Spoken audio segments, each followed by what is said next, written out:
अब तो कृपा ही कृपा है, सहज में, किसी से मिलना नहीं, कुछ बोलना नहीं, महा अकिंचन सदगुरुदेव भगवान। लगभग 1-2 वर्ष संग के बाद दृढ़ निश्चय हो गया, जीवन इनके हवाले। समर्पण की वृत्ति तो पहली ही दृष्टि में थी, हिम्मत नहीं पड़ रही थी कि हम कहें। तो एक दिन कहा, महाराज जी शरणागत मंत्र लिए हुए इतना समय, और शरणागति तो बचपन से ही चल रही है, पर प्रियाजू की शरण, अब निज मंत्र और विरक्त भेष की प्रबल आकांक्षा है। निज मंत्र विरक्त भेष, चलो बेकार की बात नहीं, बिल्कुल छूने नहीं दिया। फिर एक दिन महाराज जी, जब तक आप ये स्वीकृति नहीं देंगे तो जीवन व्यर्थ सा लगता है। क्यों? सेवा कर रहे हो, नाम जप कर रहे हो, व्यर्थ क्यों लग रहा है? बस महाराज जी अब टालिए मत, आप कृपा कीजिए, मंदिर से लिखा के लाओ, वहां से लिखित लाओ, तब हम तुम्हें नहीं। असंभव बात। बड़ी हिम्मत करके राधा वल्लभ जी के समीप गए और कहा, महाराज हम तो आपको जानते भी नहीं थे, आपने घसीट लिया, पकड़ लिया, अब आगे की बात आप ही पूर्ण करोगे।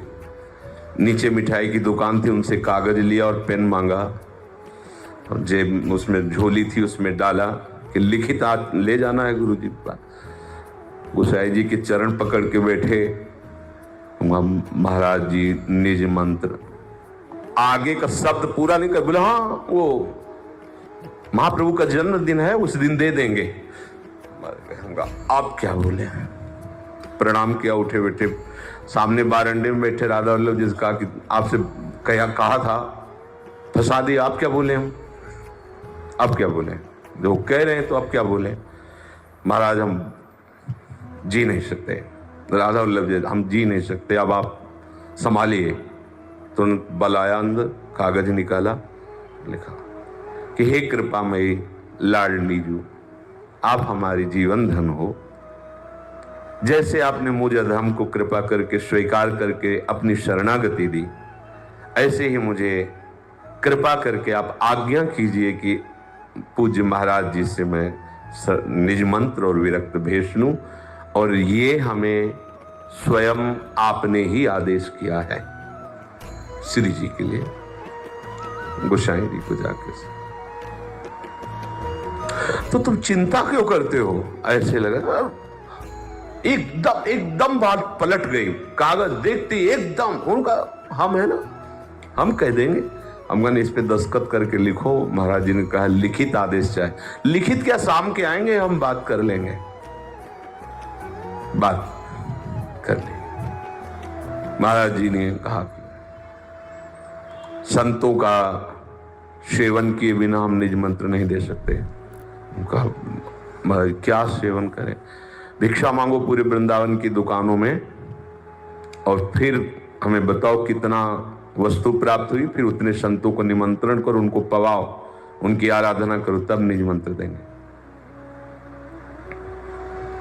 भगवान साथ देते हैं ना, तो जिस दुकान में जाते हैं कि हमें बहुत वस्तुएं मिली, कोई फल की टोकरी दे, कोई 500 रुपया दे, उस समय कोई 50 रुपया, कोई 100, अच्छी वस्तु। महाराज जी ने कहा 50 संतों को निमंत्रण करो, अच्छी दक्षिणा और भोजन सब। महाराज जी स्वयं लग करके भोजन बनवाया, 50 संतों सबको पवाया। बोले वृंदावन की दंडोती परिक्रमा लगाओ, पूरी दंडोती वृंदा, गिरिराज जी की, बरसाने की। अभी छोटी मोटी बातें थोड़ी सब हुई। महाराज जी अब देखेंगे, विचार करें, वही ऐसे हरिवंश महाप्रभु के मंदिर में रोए, हम कहा प्रभु अब तो कृपा कर दो, अब कृपा। जैसे जैसे वो ना बोलते जाते, मतलब एक तरह से घुमा, वैसे वैसे व्याकुलता बढ़ती जाती कि जीवन व्यर्थ है। महाराज जी ने फिर निश्चित किया, हाँ ठीक है, अच्छा जी ही कहा कि कल आ जाना यमुना स्नान कर। और महाराज जी ने कलश भरवा के राधा वल्लभ उनकी पद्धति से, तो आपको हम बता रहे तासु कृपा रस मादक ढोलक, जे ही निज मंत्र दिया और कहा 3 दिन हमें बताना कि रात्रि में क्या होता है। 3 रात्रि बताया जाएगा, आज अमुक आचार्य, आज अमुक ऐसा।